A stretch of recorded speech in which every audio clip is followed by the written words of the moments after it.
Alors oyo la deuxième fois koyamba bino awa pamba te ouvrage ya pont oyo ezali ya Kalamu na ma ya Kalamu ezali na étape mibale, deux grandes étapes. Population azala kimia d'ici là tozosilisa misala ya tablier. Après tablier to continuer ba mur anel wana et koumela lisusu te. Donc d'ici là to livrer ouvrage difficulté ezate. Mais oyo to kosenga sikoyo na population mpona kobatela ouvrage oyo ya pont ezali nini.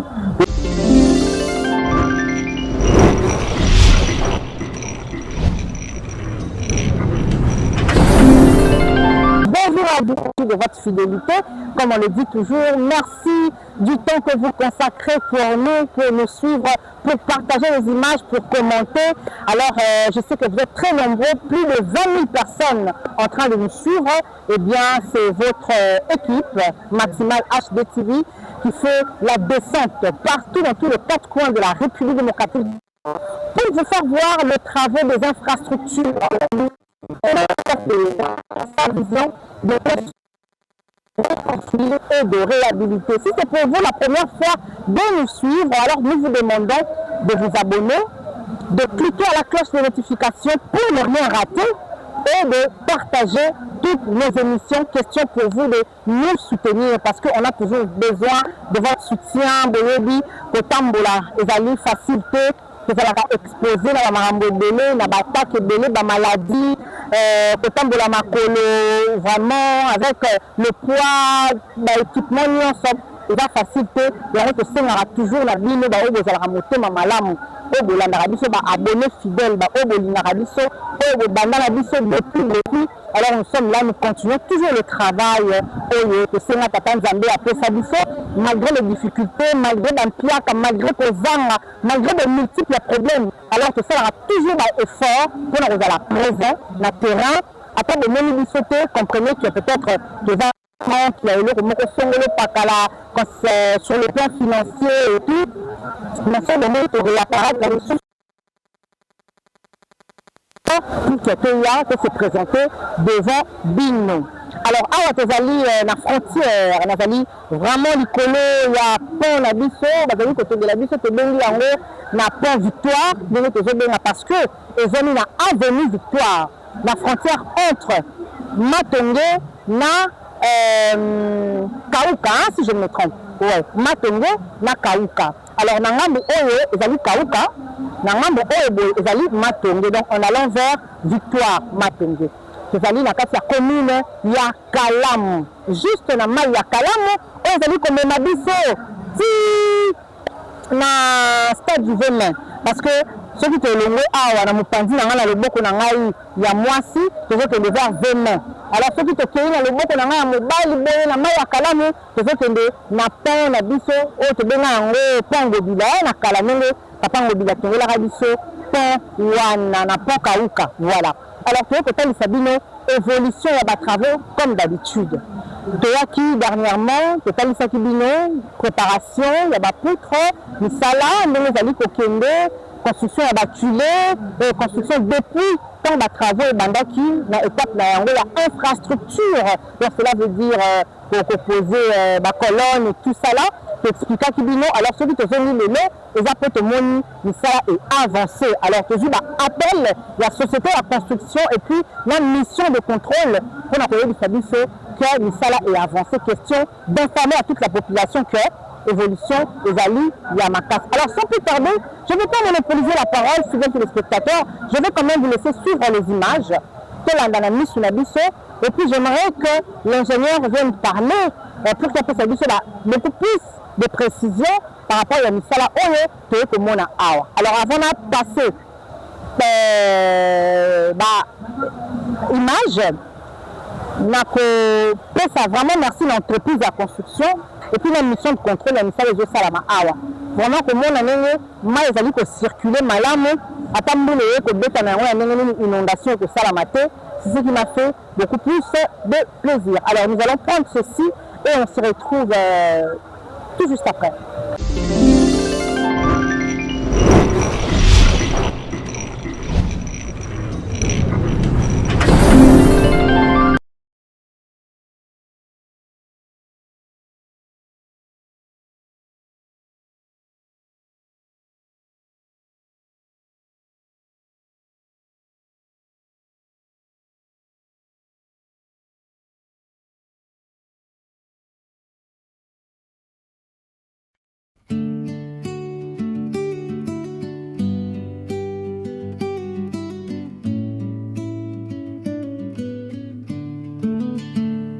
Jansin Twaboko, journaliste ya Maximal HD TV.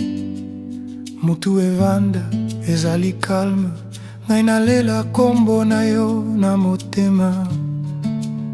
Bagage intellectuel ya niveau, soki olobi, bato bayemi na platao. Ndenge osekaka moke, ebele bazwi elikya na yo. Jansina Maximal HD TV, mokili nyonso eyebi yo. Ngali mayele, nde mayele sango na yo. Ekomisaka biso moko memachde, chaîne ya bana mboka. Tosukola mitema na maloba na yo. Twaboko la présentatrice, tala ndengo telema lelo awa. Lobi lisusu RTNC2, bakangaki yo na mémoire. Kasi lelo Maximal ezandaku, olobaka tre na lisango na ye matchde.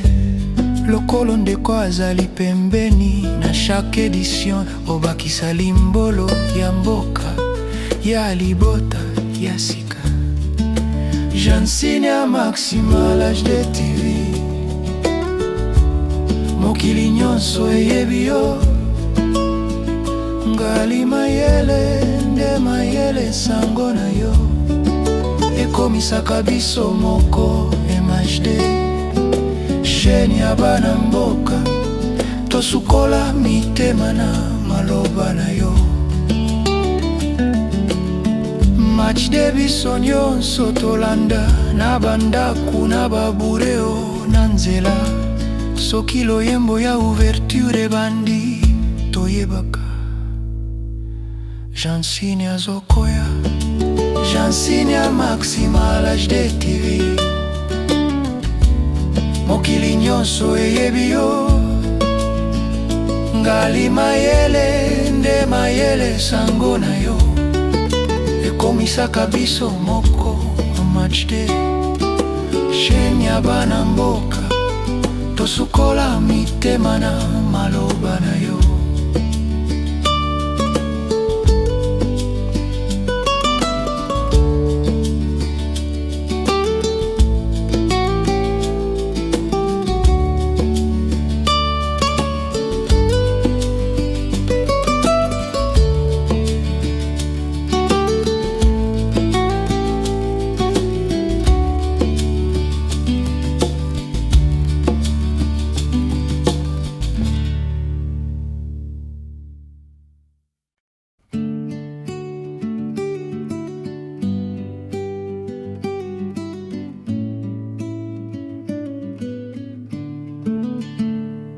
Jansin Twaboko, journaliste ya Maximal HD TV.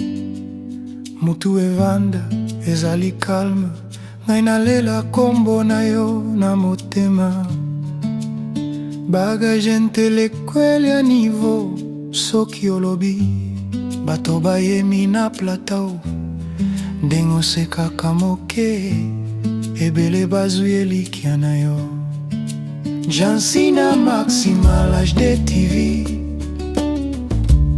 mokili nyonso eyebi yo. Ngali mayele, nde mayele sango na yo. Ekomisaka biso moko memachde, chaîne ya bana mboka. Tosukola mitema na maloba na yo. Twaboko la présentatrice, tala ndengo telema lelo awa. Lobi lisusu RTNC2, bakangaki yo na mémoire.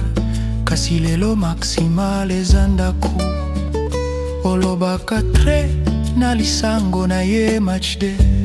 Lokolo ndeko azali pembeni na chaque édition, obakisa limbolo ya mboka ya libota ya sika.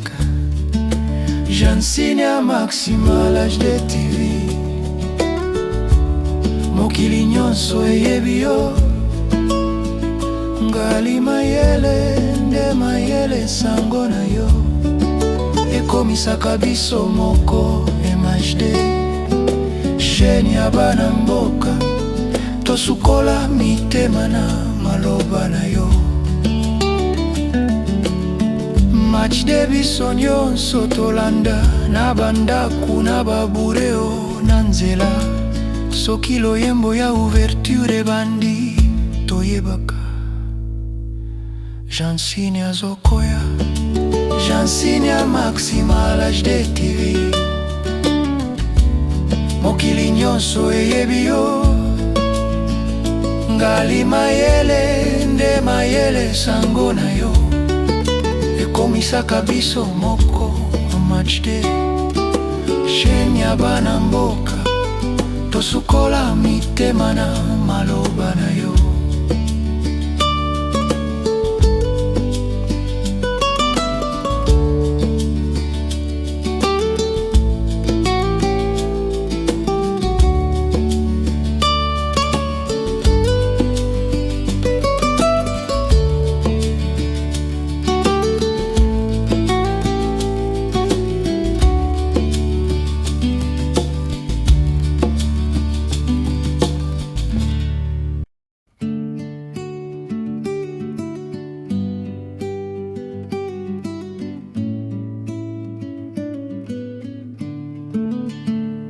Jansine Twaboko, journaliste ya Maximal HD TV.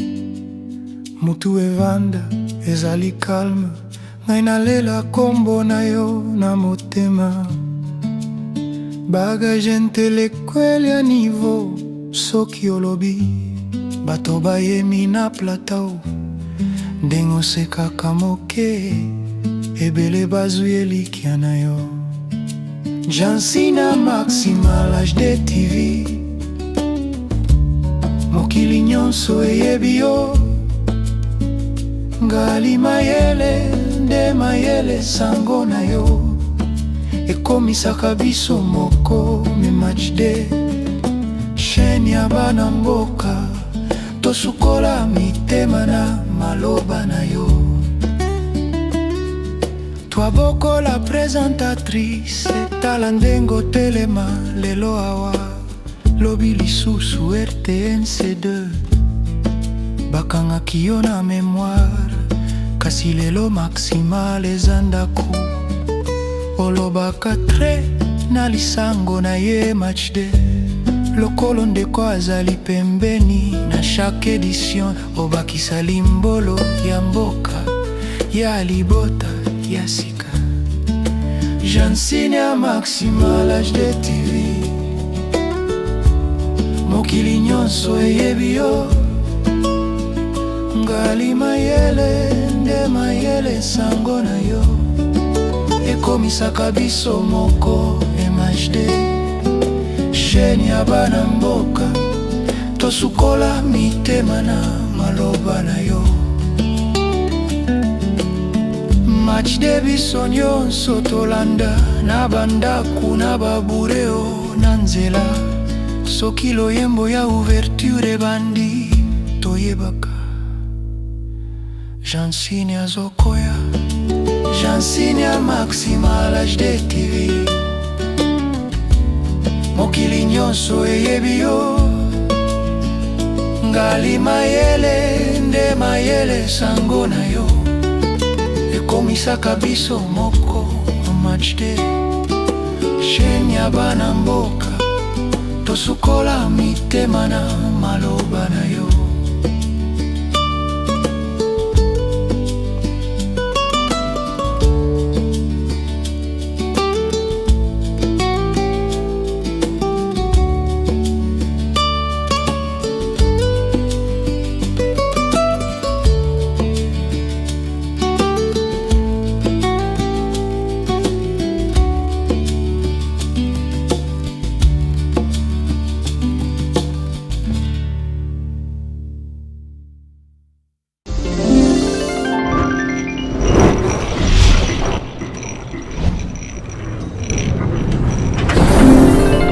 Bonjour ingénieur. Bonjour madame la journaliste. Oui, merci Nandengo ya Bibiso. J'espère que ça mbala biso to ya bisato solo la nayo. Et la deuxième fois la biso mais pour na ba o balandi biso pour la première fois ceux qui ont se présenter Merci pour la parole accordée. Nazali ingénieur Didier Beki. Il y a bureau technique de contrôle BTC en sigle. Nazali awa pour na maetali mission de contrôle. Pambate pour na brève historique. Le BTC a été créé par l'ancien président d'Isaïr, le fait président Mobutu Derez Mémoire, qui par une ordonnance loi numéro 87-134 du 29 avril 1987 porta création d'un service public dénommé Bureau technique de contrôle. Et Nazali awa pour na maetali mission de contrôle pambate ezali moko ya ba mission na biso qui est le contrôle technique et financier de tous les ouvrages financés par l'État congolais. Ok, ingénieur Didier, merci. Alors, Motu Nansha Liboso Zali, Toyaki Awa, si je ne me trompe, ça peut faire plus d'un mois. Toyaki Kotali Saba travaux, il y a construction, il y a pas, on a dit exactement ce que Zawati, la commune, Nini et tout. Et tout à qui va difficulté, tout à qui va travaux, avancement et tout les autres. Il y a pour la deuxième fois, pour la prochaine éclaircissement, il y a évolution de ça parce que il y a des biso de partout, Banamboka, en tout cas, il y a des toujours à l'enterre, il y a des salles à mater et tout. Tous les gens qui ont évolution à travaux, les alliés, beaucoup d'étapes. Quand est-ce que tu as l'ouvrage de biso, il y a qui peut faire ça la. Ok, merci. Awa, toujours mis les travaux de construction et modernisation du pont Kalamu sur l'avenue Victoire dans la commune de Kalamu. Alors, la deuxième fois que Yambabino Awa, Pambate, ouvrage à pont, il y a Kalamu, Nama Kalamu, et il y a étape mi-balé. Deux grandes étapes, il y a pont. Tu bandis dans l'étape à Liboso, tu bandis infrastructure, tout ce qui entre et reste dans le sol. Et la deuxième étape, c'est la superstructure. Alors, dans la première étape, il y a infrastructure, tu bandis qui n'a pas pied, il y a un peu de monde qui l'a fait parce que tu as beaucoup de na partie à infrastructure, tu bandis au sol à pied. Alors, le pied n'a pas aussi ici, et côté 15 mètres en profondeur. Après, que tu as pied, tu la deuxième étape où il y a qui superstructure. Tu bandis qui a un béton de propriété qui a une largeur de 2,60 m, longueur il y a 24,20 m, épaisseur il y a 10 cm. Béton de propriété ezali wana pour assurer stabilité, il y a bas fond, il y a fouille na biso. Après béton de propriété, tu na étape où il y a kilé. Kilé ezali béton wana to couler pour recevoir ba poutre de deux côtés. Tu bandaki na côté après tu couler na côté apuna. Après aussi, il s'est kilé, tu couler voile béton. Kilé, dans le kilé, largeur est 2 mètres, longueur 24,20 m, épaisseur est 1,20 m béton. Après, tu couler voile oyo est la largeur il y a 30 cm, longueur il y a 24,20 m, hauteur est 90 cm, oyo tu couler nan. Moussale est allé continuer. Après, na pembe nous avons couler ba poutres à béton précontré. Ba poutres à béton précontré, ce sont des poutres oyo que tu as ba câble na kati. Tu bengi yango poste de tension. Tu fabriquer yango libanda préfabriqué. Après ce que tu comme mango tu bandi que poser yango nikolo ya kilé. Mais avant que poser ba poutre, tu bandaki que tu as appareil d'appui. Après que tu as appareil d'appui, ce que tu poser ba poutre. Au total awa, tu tiens déjà là nous 6 poutres. Toujours continuer. Au total, il faut 16 poutres. Bon, déjà, dans mon côté, toujours continuer à couler. D'ici là, la semaine, la semaine prochaine, tu vas après que si ça, la poutre, tu vas couler tablier. Après que couler tablier, tu continues à miranel. Mais ce qui est na kati to kiraki déjà nyoso ba inondation nyoso wana banda ko salema ezali susu te pambate to kire déjà espace nyoso banda ko pesa ba inondation to longoli ancienne bise wana ya kala ce qui est awa bokomona bino nyoso mai ezoleka na ndenge ya bien. Alors awa musala oyo etikali eza ya kosilisa ba poutre na kokule tablier. Je crois état d'avancement yango wana. Et alors, difficulté, depuis le bandit, la seule difficulté, c'est mais pour le moment, éviter ce qui difficulté, ni ici au Bozana. En tout cas, pour l'instant, difficulté, c'est ici sauté. Difficulté, c'est que comme la tête aux bientôt là, tu peux livrer ouvrage. Difficulté, ma casse, c'est la régie des Obino, beaucoup de temps la fois passée, et c'est ici là. Alors, tu continuer à offrir un moulin pour offrir population ouvrage de qualité. Ouvrage à qualité, pour éviter peut-être la date exacte pour Banayolo, la circulation pour contourner. Le transport devient de plus en plus difficile parce que l'accès facile est à Angoyo pour ma histoire et éviter ce qui. En tout cas, population à la Kenya, d'ici là, tu as aussi les misala, il y a tablier. Après tablier, tu continues à venir à Nelwana et pour me la laisser. Donc d'ici là, tu peux livrer ouvrage, difficulté exacte. Mais tu as la population. Pour battre l'ouvrage au Japon et les aliments. Population ayeba. Ce qui peut aller pour la besoin de fulu, bouteille à maille. Population ayeba que rivière à Kalamu et ali pour recevoir immondice et anda coûter. Au salimoi pondu na yo, au salimoi eloko na yo, melimoi mai na yo, oye ko boaka salite wana nyoso na rivière Kalamu. Rivière Kalamu eza wana pe pour recevoir immondice et anda ko, fulu et anda coûter. Fallait te battre l'ouvrage na biso de façon que oumela et répondre à la norme et faciliter libre circulation harmonieuse de la population en toute saison. Ok, mais pont provisoire au Botia qui peut avoir piéton, les canons pour éviter ceux qui essayent pour moderniser en auto et pour tirer la cacawana. Au moins passerelle wana babé passerelle piéton wana totia qui en pour faciliter libre circulation à la population. Quand on a une zone de travail, on a dit que on a qui te clôturer qui et on te disposer qui passerait le piéton parce que le piéton est écotique là. Et que bon ça va garde-fou na moto que tu garde-fou métallique mais passerait le piéton on a écotique là. De façon que ceux qui te silicipent eux te livrer ouvrage population à rebanda pour le canal na ndenge ya bien. Alors na mayetali tablier tango to sili sapon. Et dans la partie où to kotika uniquement pour na passage ya bangin et puis eza partie où te bengi yango accotement nde ekotika la pour na passage piéton.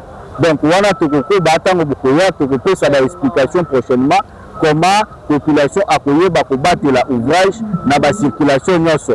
Ok, en tout cas, merci beaucoup ingénieur pour notre éclaircissement et on alignera toujours aux alawana, aux expliquer biso pour pour comprendre en fait misala oyo vous allez que ça là ah oui bi Congolais nous bara toujours trop Congolais bara te ba marambo le kanaka aka pour le en tout cas merci pour notre temps oyo en tout cas je vous remercie sincèrement la population ayeba que BTC azali wana pour na mayetali contrôle technique et financier de tous les ouvrages financés par l'État congolais. BTC Azaka kana mayetali pont oyo ya Kalamu te. BTC azana ouvrage nyoso ya étendue nyoso ya pays.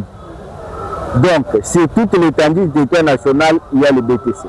La province nyoso BTC azali. Comme batena édition awa ça fait 39 ans d'existence oyo tozali ko œuvrer na kati ya mboka na biso. Alors population azala Kenya BTC Azali awa pona pour assurer conformité à misala ouvrage et répondre à la norme technique nango ya construction ya pont. Ok, voilà, merci beaucoup. En tout cas, merci.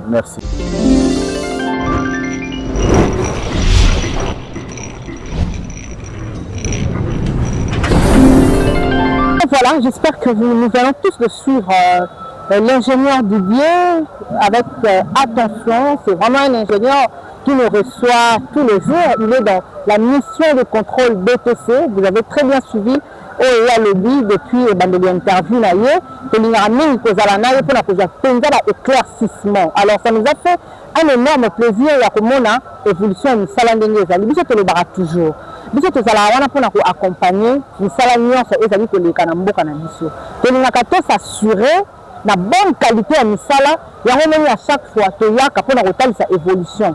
C'est aussi aider le chef de l'État. Donc, biso la haute tambolaka, haute la travaux d'infrastructure, pour un bâtiment ou le gouvernement, il faut éluter la biso et sika, éluter la biso place.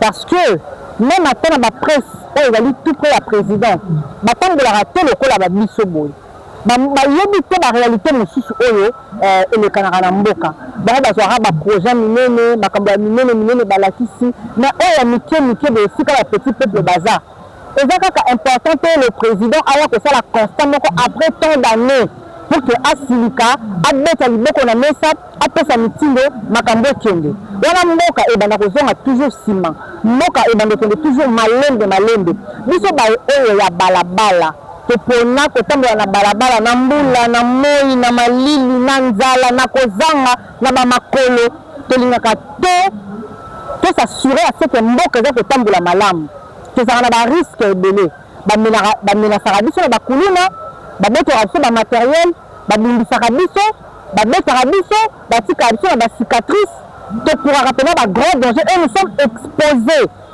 na basalete na bamaladi ya ndenge na ndenge nyonso wana mpona kolinga seke mboka ekende liboso donc eza bato moko oyo kopesa biso pembeni ya président dans le sens kozala vraiment na ceinture na ye mpona topesaka ye bainformation ya solo oyo eza ya lokuta te ya koyeba bakuwa ya mike misala ezosalama ndenge nini eza kokende ndenge nini ozomona parce que tozomona babi ebele baentreprise mosusu basalaka makambo na ndenge na bango président mpe azoyeba ndenge mosusu ntango population kosouffrir nyonso kokweya na moto ya président bakojuge président aza incompétent président aza méchant président il n'est pas gentil vous voyez un peu yango wana bomoni biso totambolaka chaque mois tolingaka tozonga un mois après totikaka mpenza temps toyelelaka kaka te toye tozwa baimage n'importe comment non tolingaka totala évolution nde bomoni mbala nsima ndenge toyaki na ndenge toye lelo tolingaki mpe totalisa bino bomona quand même misala oyo ezali kosalema pas de commentaire à faire sur les travaux. Moi, je ne fais que remercier nos autorités et le gouvernement qui travailler en accord là le président de la République a l'immédiat pour la Mboka-Nabiso, là l'entreprise sur la construction et la que ça a musala n'a pas norme en tout cas nous allons que ça merci. Alors c'est ici que nous bouclons l'émission d'aujourd'hui, donc nous bouclons la boucle et je remercie l'ingénieur mon caméraman de luxe Joël Ngabou, celui qui a assuré la prise de vue d'aujourd'hui, et un grand merci à vous tous qui êtes là, vous qui nous appelez, vous qui commentez les émissions, vous qui êtes là vraiment pour nous soutenir. Nous vous disons un grand merci déjà. Vous consacrez le peu de votre temps pour suivre les 30 minutes de ce que nous vous proposons. C'est déjà un grand soutien. Alors pour le particulier, pour ceux qui nous aiment, n'a pas de difficulté, on a besoin de votre soutien. La prière, Nabino, et au sein de la Nzambe a suscité toujours Moïse pour la Koébébiso. On a toujours besoin de transport, on a toujours besoin d'entretien de matos. En tout cas, tout ça, surtout le soutien financier, ça nous aide beaucoup. Alors restez branchés, connectés, cimentés dans la chaîne en haute dimension. Vous ne serez jamais déçus. Vous ne serez jamais, alors au grand jamais, vous ne serez déçus. Et nous sommes là pour vous faire voir la République dans toute sa diversité. Alors, je vous dis au revoir et on se retrouve très prochainement dans un nouveau numéro. Et bye.